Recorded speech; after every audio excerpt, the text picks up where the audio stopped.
தெய்வம் அன்புள்ள ஈசப்பா, இந்த மதியான வேளையில நேரத்துக்காக உமக்கு நன்றி ராஜா. ஈசப்பா, அற்பத்தூஸ்லையும் குப்பையில் எடுத்து நீங்கள் உயரத்தில் வச்சுருக்கீங்களே ராஜா, அதுக்காக உமக்கு கோடா கொடி நன்றி. இந்த 5வது வார்த்தையிலும் ஈசப்பா, நீங்கள் எல்லாருக்கும் ஒரு ஆத்ம தாகத்தை நீங்கள் கொடுங்க ராஜா. ஈசப்பா, மீதியான வேலைகளாம் நீங்களே பொறுப்படுத்தி வழி நடத்துங்க. ஏசி மூலம் ஜெபிக்கிறோம் ஜீவன் நல்ல பிதாவே, ஆமென். ஏசப்பா சிலுவைக்குரிய 5வது வார்த்தை என்ன நம்ம பார்த்தோம்னா, யோவான் 19ஆம் அதிகாரம் 28ஆம் வசனம். எடுத்தவர்கள் வாசிக்கலாம்.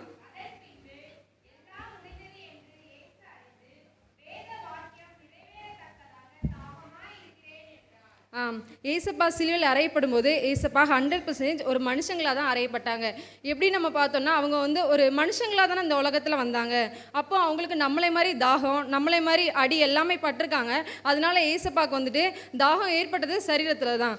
அதுக்கப்புறம் ஒரு மனுஷன் ஒரு நாளைக்கு குறைஞ்சது 3 லிட்டர் தண்ணியாச்சும் குடிக்கணும். ஆனால் ஏசப்பா கெத்செமனே தோட்டத்தில் பிடிக்கப்பட்டதுலேருந்து எல்லாரும் அவங்கள விசாரிக்க வரைக்கும், சிலுவையில் அறையப்பட்ட வரைக்கும் ஒரு இடத்துல ஏசப்பா தண்ணி குடித்தாங்க அப்படின்ட்டு நம்மளுக்கு வேதவசனம் குறிப்பிடப்படலை. சிந்திக்கலாம். யாத்திராகமம் 15ஆம் அதிகாரத்தில் இஸ்ரவேல் மக்கள் தாகமாக இருந்தாங்க. அவங்களுக்கு குடிக்க தண்ணீர் இல்லாமல் ரொம்ப கஷ்டப்படும் போது, அந்த கசப்பான தண்ணீரை அவங்க குடிக்க முடியாமல் ரொம்ப கஷ்டப்படும் போது, அந்த தண்ணீரை மாறாவின் தண்ணீரை மதுரமாக மாற்றி கொடுத்தது நம் கர்த்தர். அப்புறம் ஆதியாகமம் 21ஆம் அதிகாரத்தில் ஆகார் வனாந்தரத்தில் அலைஞ்சு திரியும் போது அவங்க பையன் இஸ்மவேலுக்காக அவங்க தண்ணி இல்லாமல் குழந்தை பசியில் அழும்போது அவங்களுக்கு ஒரு துறவை ஏற்படுத்தி கொடுத்து அது மூலமாக தாகம் தீர்த்தவங்க நம்ம ஆண்டவர். அப்புறம் நியாயாதிபதிகள் 15ஆம் அதிகாரம் 28ஆம் வசனத்தில் சிம்சோன் ரொம்ப தாகமாக இருக்கும்போது கர்த்தரை நோக்கி கூப்பிட்டான். அப்போ லேகில் உள்ள பள்ளத்தாக்கை 2ஆக பிளக்க செய்து அதன் மூலமாக தண்ணீரை கொடுத்தவங்களும் நம்ம ஆண்டவர் தான். இப்படி தேவனுடைய பிள்ளைங்க எல்லாருக்கும் தாகம் தீர்த்தவங்க சிலுவையில் நின்று கொண்டு ஏன் தாகமாக இருக்கிறேன்னு சொன்னாங்க அப்படின்னு நம்ம பார்த்தோம்னா, இந்த தாகத்தை நம்ம 2 வகையாக பிரிக்கலாம். ஒன்று சரீர தாகம், மற்றொன்று ஆத்மா தாகம். இந்த சரீர தாகங்கிறது வேத வாக்கியங்கள் நிறைவேறத்தக்கதாக தான் ஏசப்பாக சரீர தாகம் ஏற்பட்டுச்சு. பிதாவின் சித்தத்தின்படி மனுக்குலத்துக்கு தேவத்தன்மையாகவும் மனுஷத்தன்மையாகவும் வாழ்ந்த நம்ம ஏசப்பா யோவான் 19ஆம் அதிகாரம் 28ஆம் வசனத்தில் வேத வாக்கியம் நிறைவேறத்தக்கதாக ஏசப்பாக்கு தாகமாக இருக்கிறேன்னு சொன்னாங்க. வானமும் பூமியும் ஒழிந்து போம், தேவனுடைய வார்த்தைகள் ஒரு நாளும் ஒழிந்து போவதில்லை. மத்தேயு 24ஆம் அதிகாரம் 35ஆம் வசனத்தில் நம்மளுக்கு கற்றுக் கொடுக்குது. ஏசப்பா பிறப்பதுக்கு பல நூற்றாண்டுகளுக்கு முன்னாடியே ஏசப்பா பிறந்தது முதல் சிலுவையில் அறையப்பட்ட வரைக்கும் 3ஆம் நாள் உயிர் தள்ளுற வரைக்கும் நம்மளுக்கு தீர்க்கதரிசிகளால் முன்னாடியே எழுதப்பட்டிருக்கிறது. சங்கீதம் 69:21ஆம் வசனம். எடுத்தவர்கள் வாசிக்கலாம். சங்கீதம் 69:21.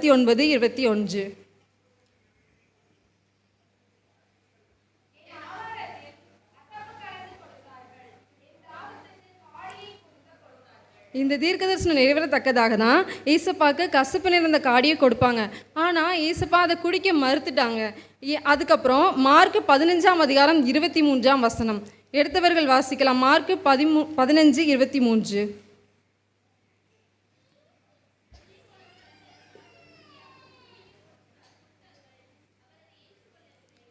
ஏசப்பாவுக்கு வெள்ளைப்பழம் கலந்த திராட்சரசத்தை கொடுக்கப்பட்ட வேளையிலும் ஏசப்பா அதை குடிக்க மறுத்துட்டாங்க. இந்த வெள்ளைப்பழங்கிறது என்ன தெரியுமா?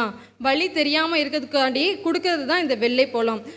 இந்த எருசலேம் மக்கள் அந்த வீதியாக இந்த மாதிரி சிலுவையில் அறையப்பட்ட பாவிகள் எல்லாம் வரும்போது அவங்க இந்த மாதிரி வெள்ளைப்போலம் அந்த மக்கள் சைடில் நின்று எல்லாரும் கொடுத்துருப்பாங்க. நீங்கள் முன்னாடி இந்த யூடியூப்பில் இந்த மாதிரி சிலுவையில் அறையப்பட்ட காட்சி நீங்கள் பார்த்தீங்கன்னா, இந்த 2 பக்கமும் நிற்கிறவங்க கையில் ஒரு பாத்திரத்தில் வச்சுட்டு நிற்பாங்க. அது என்னன்னு பார்த்தா வெள்ளைப்போலம். அந்த வெள்ளைப்போலம் என்ன தெரியுமா? இப்போ ஒருத்தங்க ஹாஸ்பிட்டலுக்கு அடிபட்டு வராங்கன்னு வைங்களேன், அவங்களுக்கு ரொம்ப அடிபட்டுருக்குன்னா ஒன்று தையல் போடணும், அப்படி இல்லாட்டி ஏதாவது ஒரு ஆப்ரேஷன் பண்ணுற மாதிரி ஒரு நேரம் இருக்குது, சுச்சுவேஷன் அந்த மாதிரி இருக்குது அப்படின்னா அவங்களுக்கு வெள்ளைப்போலம், அதாவது அனஸ்டிஷியா, லோக்கல் அனஸ்டிஷியாங்கிற மயக்க மருந்து கொடுத்து அந்த வலி தெரியக்கூடாதுங்கிறதுக்காண்டி அதை போட்டு தான் அதுக்கப்புறம் தையல் போடுவாங்க. அதே போல தான் ஏசப்பா நம்ம செஞ்ச பாவத்துக்காக சிலுவையில் அறையப்பட்ட போது அந்த வெள்ளை போலத்தை ஏசப்பாவுக்கு வலி தெரியாமல் இருக்கணுங்கிறதுக்காண்டி கொடுத்தாங்க. ஆனால் ஏசப்பா நம்மளுக்காண்டி எல்லாத்தையுமே சகிச்சு கொண்டாங்க. அதனால தான் அந்த வெள்ளை போலத்தை ஏசப்பா குடிக்க மறுத்துட்டாங்க. அப்புறம் மத்தேயு 27ஆம் அதிகாரம் 46, 47, 48 வசனங்கள் நம்ம பார்த்தோம்னா, ஏசப்பா 4வது வார்த்தையில் என் தேவனே ஏன் என்னை கைவிட்டீர் அப்படின்னு சொல்லும்போது ஏசப்பாவுக்கு கடற்காலனை காடியில் தோய்த்து குடிக்க கொடுப்பாங்க. ஆனால் ஏசப்பா அதையும் குடிக்க மறுத்துட்டாங்க. இதன் மூலமாக தான் ஏசப்பாக்கு ஏற்பட்ட சரீர தாகத்தை நம்ம பார்க்கலாம். ரெண்டாவது ஆத்தும தாகம். இந்த ஆத்தும தாகம் அப்படிங்கிறது நம்ம எல்லாருக்குமே இருக்கணும். ஏசப்பா அதுக்காண்டி தான் அந்த உலகத்தில் வந்து ஏசப்பா வந்துட்டு அந்த சமாரியா ஸ்திரீயோட பேசுறது மூலமாக நம்ம கண்டுகொள்ளலாம். ஏசப்பா வந்து யூதாவிலிருந்து கலிலேயாவுக்கு போகும்போது சமாரியா நாட்டின் வழியாக போக வேண்டியது இருந்துச்சு. அப்போது சமாரியா மக்கள் எல்லாருமே யூத மக்கள்லாம் அருவருக்கப்பட்டவங்களாக இருந்தாங்க. இந்த சமாரியா மக்களுக்கும் யூதா மக்களுக்கும் ரொம்ப பெரிய வித்தியாசம்லாம் இல்லை. அவங்க இந்த மலை முன்னோர்களுக்கு இருந்த மலையில் போயிட்டு ஏசப்பா தொழுது கொள்வாங்க. ஆனால் இந்த யூதர்கள் வந்துட்டு எருசலேமில் இருக்கிற ஸ்தலத்தில் போய் ஏசுவா தொழுது கொள்வாங்க. இது ரெண்டு தான் வித்தியாசம். ஆனால் அவங்க தொழுது கொள்வது எல்லாமே ஏசுவானவர் ஒருத்தங்களை தான். அப்போ அவங்க இந்த சமாரியா மக்களை பார்த்தா ரொம்ப இழிவாக நடத்துவாங்க யூதர்கள். அந்த பாதை வழியாக கூட சர்ச்சுக்கு போக மாட்டாங்க. ஆனால் ஏசுப்பா அந்த பாதை தான் தெரிந்து கொண்டாங்க. அந்த சமாரியா ஸ்திரியை பார்க்கணும், அவள் வந்து எல்லாராலையும் ஒதுக்கப்பட்டவளாக இருந்தா. ஆனால் ஏசப்பா அவளை தெரிந்து கொண்டு அவளை நோக்கி பார்க்கணுங்கிறதுக்காண்டி சமாரியாவில் சீகார் என்ற பட்டணத்துக்கு போகும்போது அப்போ யாக்கோபு தன் மகனாகிய யோசேப்புக்கு கொடுத்த ஒரு நிலத்தின் அருகே இருக்கிற கிணத்து பக்கத்தில் போய் உட்காருவார் ஏசப்பா. அப்போ கரெக்டாக சமாரியா ஸ்திரீயும் வருவாங்க. சமாரியா ஸ்திரீ அந்த இடத்துக்கு வரும்போது டைம் என்ன நம்ம பார்த்தோம்னா கரெக்டாக 6 மணி வேலையாக இருந்துச்சு. அந்த 6 மணி வேலை அப்படிங்கிறது நம்ம இந்திய டைம் படி என்ன நம்ம பார்த்தோம்னா மதியானம் 12 மணி வேலை. மதியானம் 12 மணி வேலைனா அந்த வெயிலில் சமாரியா ஸ்திரீ, ஏன்னா சமாரியா ஸ்திரீ கூட யாருமே பேச மாட்டாங்க. அவள் அவ்வளோ பெரிய பாவி. அதனால அவள் வந்துட்டு ஒத்தையில் மோஸ்ட்லி நம்ம தண்ணி எடுக்க போனோம்னா ஒன்று காலையில் போவோம், அப்படி இல்லாட்டி ஈவினிங் போவோம். ஏன்னா அப்போ தான் வேலை இல்லாமல் இருக்கும். ஆனால் சமாரிய ஸ்திரீ மதியான வேலையில் தான் வரா. ஏன்னா அப்போ தான் யாருமே இருக்க மாட்டாங்க. ஏன்னா அவள் வந்து எல்லாராலையும் ஒதுக்கப்பட்டவா, புறக்கணிக்கப்பட்டவா. அதனால அவள் அந்த டைமில் தண்ணீர் கொள்ளும்படி வருவாங்க. அப்போ ஏசப்பா அவங்க கிட்ட தாகத்துக்கு தா அப்படின்னு சொல்லி கேட்காங்க.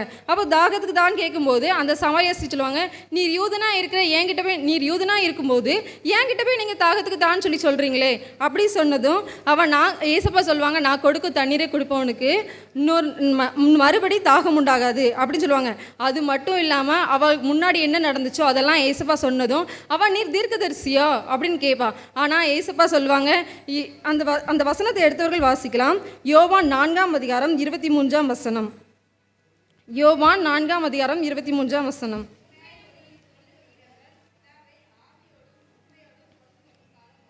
அப்போ அந்த சமாரியா ஸ்திரீ சொல்லுவா, கிறிஸ்து மேசியான்னு ஒருத்தர் வருவார் அப்படி சொல்லுவார். ஏசப்பா நான் தான் அவர் அப்படிங்கிறது புரியறதுக்காண்டி தான் ஏசப்பா சொல்லுவாங்க, உண்மையாய் தொழுது கொள்கிறேன் பிதாவே, ஆவியோடும் உண்மையோடும் தொழுது கொள்ளும் காலம் வரும்.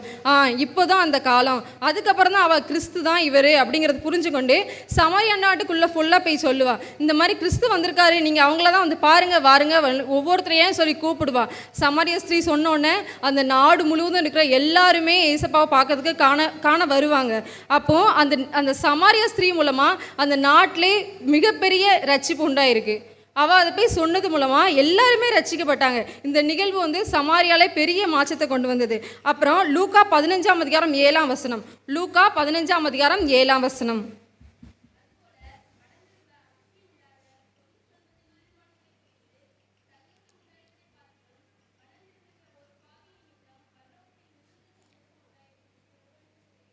மனம் திரும்புகிற ஒரே பாவினித்தம் பரலோகத்தில் மிகுந்த சந்தோஷமாக இருக்குமா. இன்றைக்கும் நம்ம மனம் திரும்புகிற அனுபவத்தை நம்ம பெற்றுக்கொண்டோம் அப்படின்னா நம்ம மூலமாக ஏசப்பா நிச்சயம் மகிழ்ச்சி ஆவாங்க. அதுக்கப்புறம் மத்தேயு மார்க்கு லூக்கால நீங்கள் உலகமெங்கும் போய் சர்வ சிருஷ்டிக்கும் சுவிசேஷத்தை பிரசங்கியுங்கள். சுவிசேஷத்தை பிரசங்கிக்கணும்னா அண்டை நாட்டுக்கோ போய் வெளிநாட்டுக்கோ போய் சுவிசேஷத்தை பிரசங்கிக்க வேண்டாம். இப்போ நம்ம காலேஜ் படிக்கிறோம், ஸ்கூல் படிக்கிறோம், இல்லை ஒர்க் பண்ணுறோன்னு வச்சுக்கோங்களேன். நம்மளுக்கு ஏசப்பா எவ்வளோது நல்லது பண்ணியிருப்பாங்க. யாருக்காவது இங்கே நல்லது பண்ணாமல் இருக்காங்களா? எவ்வளோ நல்லது பண்ணியிருக்காங்க. நம்ம எவ்வளோ சாட்சிகள் சொல்லலாம். அதை நம்ம கூட இருக்கிற யாராச்சும் இப்போ ஏசப்பா தெரியாத பிள்ளைங்க இருந்தாங்கன்னா அவங்களுக்கு நம்ம சொல்கிறது ஒரு சுவிசேஷம் தான். அவங்களுக்கு சொல்கிறது மூலமாக அவங்க மனசில் கண்டிப்பாக அந்த ஆத்மா வந்து ஏசப்பாக்குள்ளே நம்ம வழி நடத்தலாம். ஏசப்பாக்குள்ளே நம்ம வழி நடத்தும் போது அந்த ஆத்மா ஏசப்பா பக்கத்தில் வந்து திரும்பும். அப்போ ஒரு ஆத்மா நம்ம வந்து ஏசப்பாக்காண்டி எழுப்பிட்டாலும் அந்த பரலோகமே ரொம்ப சந்தோஷம் உண்டாகுமா. இதை தான் நம்ம வந்து சர்வ சிருஷ்டிக்கும் சுவிசேஷத்தை பிரசங்கிக்கணும். அப்புறம் இதுலேருந்து நம்ம ஏசப்பா வந்து நம்மக்கிட்டேருந்து எதிர்பார்க்குறது என்ன தெரியுமா? முதலாவது நம்ம வந்து ஜெபம் செய்யணும். ஜெபம் எப்படி தெரியுமா பண்ணணும்? நம்மளுக்காண்டி சுயநலமாக மட்டும் பண்ணாமல் நமக்கு சுற்றி இருக்கிற எல்லாருக்காகவும் ப்ரேயர் பண்ணணும். அப்புறம் நம்ம குடும்பத்தில் இருக்க ஒவ்வொருத்தருக்காக ப்ரேயர் பண்ணணும். கணவன் மனைவிக்காக பண்ணணும், பிள்ளைங்க பெற்றோர்களுக்காக பண்ணணும். பெற்றோர்கள் மட்டும் பண்ணது போதாது, பெற்றோர்களுக்காண்டி பிள்ளைங்களும் பண்ணணும், அவங்களுக்காகவும் நம்ம குடும்பத்துக்காகவும் ப்ரேயர் பண்ணணும். ரெண்டாவது, அதாவது யோபு தன் சகோதரனுக்காக ப்ரேயர் பண்ணும்போது அவனுடைய சிறையிருப்பை வந்து ஏசப்பா மாற்றினாங்க.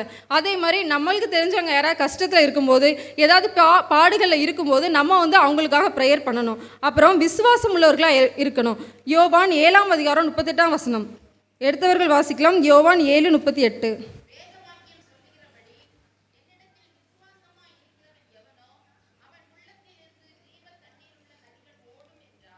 ஏசுப்பா நம்பி நம்ம விசுவாசித்தோம் அப்படின்னா நித்திய நதியாகிய ஜீவ தண்ணீரே நம்மளுக்கு வந்து ஏசப்பா கொடுப்பாங்க.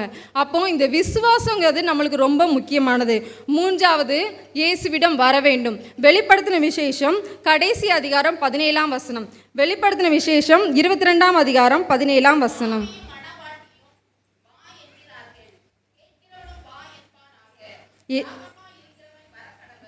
ஏசப்பா கிட்ட நம்ம வரும்போது அப்போ அந்த ஜீவ தண்ணீரை நம்ம இலவசமாக வாங்கிக்கொள்ளலாங்கிறதுல சந்தேகமே இல்லை. ஏசப்பா கிட்ட வந்தாலே போதும், நம்மளுக்கு அந்த ஜீவ தண்ணீரை ஏசப்பா கொடுக்காங்களாம். இன்றைக்கி ஏசப்பா வாராங்க அப்படின்னு வச்சுக்கோங்களேன், நம்ம எத்தனை பேர் எடுத்துக்கொள்ளப்படுவோம்? நம்ம எத்தனை ஆத்மாவை ஏசப்பாக்குள்ளே வழி நடத்தியிருப்போம்? நம்ம குடும்பத்தில் இருக்கிற எல்லாருமே ஏசப்பா கிட்ட போயிடுவோமா? இதை உணர்ந்தவர்களை நம்ம ஒரு பாடலை பாடலாம். ஆத்துமாக்கள் பேரில் வாஞ்சை வைத்திராமல் சோம்பலாய் காலம் கழித்தோரன் நாளில் தூக்கி பாரீர் பந்தராய்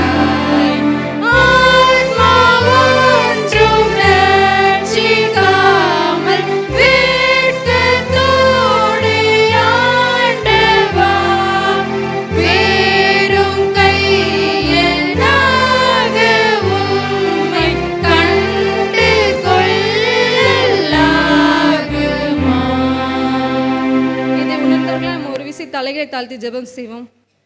அன்புள்ள ஏசப்பா, இந்த மதியான வேலை நேரத்துக்காக நமக்கு நன்றி ராஜா. ஏசப்பா, எல்லாருக்கும் இந்த ஆத்ம தாகத்தை நீங்கள் கொடுங்க ராஜா. ஏசப்பா, எல்லாரும் சுவிசேஷத்தை பிரசங்கிக்கணும் ஏசப்பா.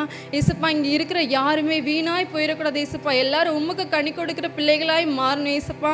ஏசப்பா, உமக்கு ஊழிய செய்கிற பிள்ளைகளாக எல்லாரையும் நீங்கள் எழுப்புங்க ராஜா. ஒரு சுவிசேஷத்தை நீங்கள் இங்கே பிரசங்கிக்கிற பிள்ளைகளாக எல்லாரையும் நீங்கள் மாற்றுங்க ராஜா. ஏசப்பா, ஒரு மனம் திரும்புகிற அனுபவத்தை நீங்கள் கொடுங்க ராஜா.